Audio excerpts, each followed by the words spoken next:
Hey and welcome to SMS alert. तो आज के इस वीडियो में हम कवर करेंगे कि नॉर्मल पीएचपी प्रोजेक्ट में ओटीपी वेरिफिकेशन कैसे इंप्लीमेंट कर सकते हैं। तो आइए शुरू करते हैं। सबसे पहले जान लेते हैं कि मेरे प्रोजेक्ट में क्या क्या फाइल्स हैं, उसका फोल्डर का स्ट्रक्चर किस तरीके का है। सबसे पहला फोल्डर है एसएमएस अलर्ट का। इसमें बेसिकली हमारी गिटहब की लाइब्रेरी है।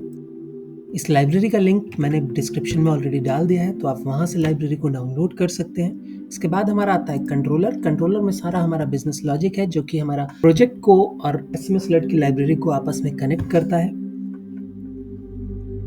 फिर आता है index.php। ये ऑब्वियसली हमारे प्रोजेक्ट का एक फ्रंट फेसिंग पेज है, जहाँ पे मैं यूजर्स का मोबाइल नंबर इनपुट करवाता हूँ। उसके बाद में फिर एक स्टाइल शीट है, CSS है, एक जावास्क्रिप्ट है। क्योंकि मैं फॉर्म सारा अजैक्स के थ्रू सबमिट करवा रहा हूँ, इसके लिए मैंने एक जावास्क्रिप्ट फाइल इसमें इंक्लूड करी हुई है। देन मेरा वेरिफिकेशन फॉर्म आता है। जब यूज़र के पास मोबाइल पे OTP चला जाता है, उसके बाद उससे जिस फॉर्म पे मैं OTP इनपुट करवाता हूँ, ये वो फॉर्म है। तो आइए देखते हैं किस तरीके से ये काम करता है। सबसे पहले प्रोजेक्ट में मेरा ये फॉर्म आ रहा है। मैं यहाँ पे मोबाइल नंबर एंटर करता हूँ और सेंड OTP करता हूँ। ये मुझे बता रहा है कि OTP चला गया है। यहाँ पे मुझे OTP एंटर करना है और वेरीफाई करना है। तो आइए जानते हैं किस तरीके से ये काम कर रहा है।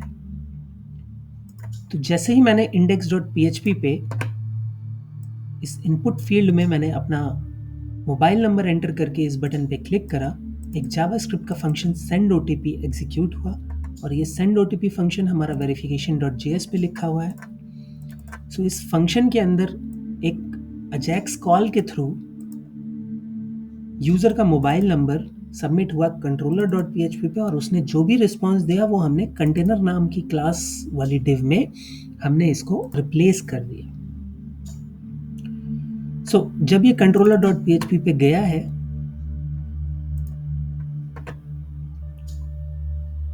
controller.php में जैसा मैंने आपको बताया था कि हम एसएमएस अलर्ट की लाइब्रेरी के साथ कनेक्ट करते हैं, तो लाइब्रेरी को कुछ बेसिक डिटेल्स चाहिए होती हैं आपके एसएमएस अलर्ट अकाउंट की। फॉर एग्जांपल आपका API की, sender ID, route, user name, password, prefix. SMS alert को इंटीग्रेट करने के दो तरीके हैं। या तो आप अपना नॉर्मल यूजर नेम पासवर्ड लेके इंटीग्रेट कर सकते हैं, जैसा कि मैंने करा हुआ है। अदरवाइज आप इन दोनों को ब्लैंक छोड़ सकते हैं, यूजर नेम एंड पासवर्ड को, और यहाँ पे अपना API की एंटर कर सकते हैं। जो भी आपको यूज करना है उसमें वैल्यू रखेंगे, जो दूसरा मेथड आपको यूज नहीं करना है उसको वैल्यू ब्लैंक कर देंगे। जो भी आपका एसएमएस अलर्ट पे सेंडर आईडी अप्रूव है वो। रूट, अगर आपको नहीं पता है रूट आपके अकाउंट का क्या है, आप उसको ब्लैंक छोड़ सकते हैं, ये ऑटोमेटिकली उसको डिटेक्ट कर लेगा। रूट की वैल्यू तभी आपके अकाउंट के लिए मैंडेटरी है जब आपके पास एक से ज्यादा रूट्स है। फॉर एग्जांपल आपने ट्रांजैक्शनल एसएमएस भी लिया हुआ है और प्रमोशनल एसएमएस भी लिया हुआ है, इन दैट केस आपको रूट की जरूरत होगी। सिंगल रूट्स वाले अकाउंट्स के लिए रूट की कोई जरूरत नहीं है। इसके बाद आता है प्रीफिक्स। प्रीफिक्स सजेस्ट करते हैं हम कि आप इसमें लगाएं। अगर आप किसी एक पर्टिकुलर कंट्री पे ही मैसेजेस सेंड करते हैं, सो सजेस्टेड है कि आप प्रीफिक्स उसमें फोर्सफुली यहाँ पे सेट करके रखें। अदरवाइज आप उसको अगर ब्लैंक भी रखेंगे तो कोई प्रॉब्लम नहीं है, आपकी सर्विस चलती रहेगी। जैसा कि हम बता रहे थे कि अभी controller.php पे हमारा फॉर्म सबमिट हुआ था। controller.php में यहाँ पे आने के बाद एसएमएस अलर्ट की ये लाइब्रेरी बेसिकली इनिशियलाइज हुई। इनिशियलाइज होने के बाद में यहाँ पे सेंड OTP फंक्शन में आया ये, और जो भी मैसेज हमने यहाँ पे सेट करा हुआ था वो यूजर को चला गया। ये जनरेट OTP की क्लास, एसएमएस अलर्ट क्लास का जनरेट OTP फंक्शन कॉल हुआ, मोबाइल नंबर एंड मैसेज, और उसने उसको मैसेज सेंड कर दिया। मैसेज का रिस्पॉन्स अगर सक्सेस आता है तो यहाँ पे हमने एक वेरिफिकेशन फॉर्म.php इसको इंक्लूड करा लिया और यहाँ से एग्जिट कर दिया। ये हमने इसलिए करवाया है क्योंकि अभी जो आपको फॉर्म दिख रहा है जहाँ पे मैं OTP एंटर करूंगा, ये इसी से आ रहा है, वेरिफिकेशन फॉर्म.php, ये यहीं से आ रहा है। इनकेस अगर कोई एरर आता है API में, सो वहाँ पे एक एरर शो हो जाता है। जो भी एरर आता है, आपका सेंडर आईडी अप्रूव नहीं है, टेम्पलेट का इशू है, बैलेंस नहीं है, कोई भी इशू है, वो वहाँ पे आपको शो हो जाएगा।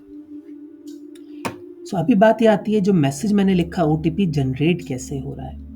सो आप अपने मैसेज का टेक्स्ट जो भी अप्रूव है वो डालेंगे और जहाँ पे आप चाहते हैं ऑटोमेटिकली OTP जनरेट हो वहाँ पे आपको एग्जैक्टली स्क्वायर ब्रैकेट में स्मॉल केसिंग में आपको OTP लिख देना है और SMS अलर्ट की API ऑटोमेटिकली OTP जनरेट करेगी। आपको कोई भी सेशन, कोई भी डेटाबेस में कहीं भी कुछ भी मेंटेन करने की ज़रूरत नहीं है, सारा काम API हमारी खुद करेगी। सो जैसा कि मेरे पास OTP ऑलरेडी आ चुका है, तो मेरे पास ऑलरेडी OTP आ चुका है, मैंने OTP अपना एंटर करा, your mobile number is verified से मेरा वेरिफिकेशन सक्सेस हो गया। अब जब नेक्स्ट टाइम मैंने वेरीफाई OTP पे क्लिक करा था तो ये वेरिफिकेशन वाला फॉर्म शो हो रहा था। यहाँ पे एक वेरीफाई OTP का फंक्शन है जावास्क्रिप्ट का।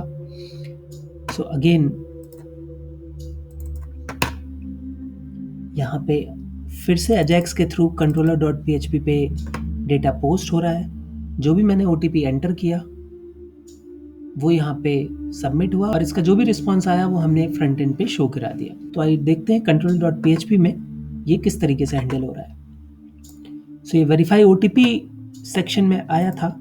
यहाँ पे उसका मोबाइल नंबर और OTP दोनों चीज़ें यहाँ पे गेट हुई और SMS अलर्ट का दूसरा API वैलिडेट OTP हमने कॉल करा।